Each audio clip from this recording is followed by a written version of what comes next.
And now the next part of the challenge that we were facing was the supply and the pricing of petroleum products. Kaya ang una naming tiniyak ay ang unang tanong ko sa Department of Energy, ano ba ang stock natin ng diesel, ng gasolina, ng kerosene, ng jet fuel? At ito ay binigay sa atin. Marami sa inyo nakita naman ninyo yung unang report kung ilan ang supply natin.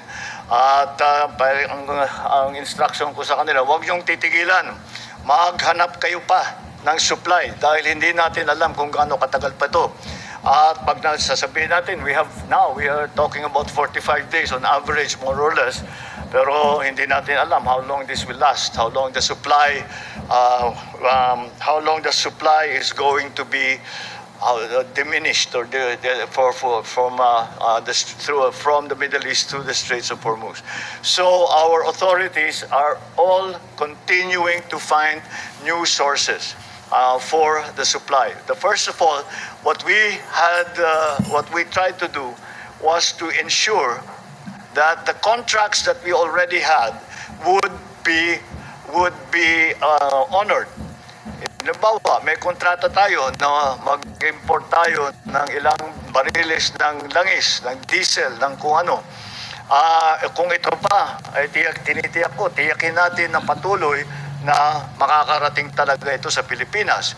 Nung unang ilang araw, lahat ng hindi kami masagot ng mga supplier natin ng oil and petroleum products dahil hindi rin nila alam kung ano yung nangyayari. At yun na nga, pati yung presyo hindi nila maibigay. Ngunit dahan-dahan sa patuloy na ating pagtatawag, sa patuloy sa ating pag-ugnay sa kanila at gumawa tayo ng mga bagong sistema para makarating ang langis dito, ay tuloy-tuloy naman, na-supplyan tayo. And we are not stopping. Although the average now is running at 45 days supply, siyempre iba-iba. But the average is 45 days. Hindi natin tinitigilan. And again, I credit the success of this ensuring the supply to the good relations that we have with our partner countries around the world.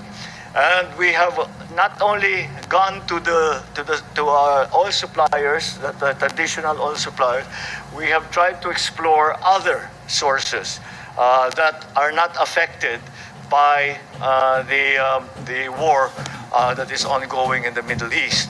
And it would be premature to say that we have perfected contracts with them, but I think it's sufficient to say that the things are beginning to open up.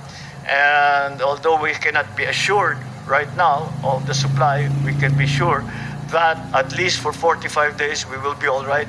I think that we can be fairly confident. We can be confident that after the 45 days we will still have already arrived here in the Philippines. We will have already a flow of oil, not just one delivery, not just two deliveries, but a flow of petroleum and petroleum-related products. Right now, because of the situation, lahat hinihingi natin. Humihingi tayo ng crude oil. We are asking for, we find if we can find it dahil meron naman tayong refinery. Andyan naman ang Petron that can refine it. Gasolina, diesel, siyempre ang pinaka-importante para dito sa Pilipinas. At ang jet fuel, kerosene at saka jet fuel para patuloy ang lipad ng mga eroplano. So we are continuing to do this. We will not stop. We will not stop this process so that we will ensure the supply of petroleum and petroleum products to the Philippines. And right now, I'm very confident in saying that we have sufficient supply. We will continue to source those supplies. And I do not think that there is a problem. Sa aming analysis, wala tayong problema para sa supply ng petrolyo at saka ng mga petroleum products.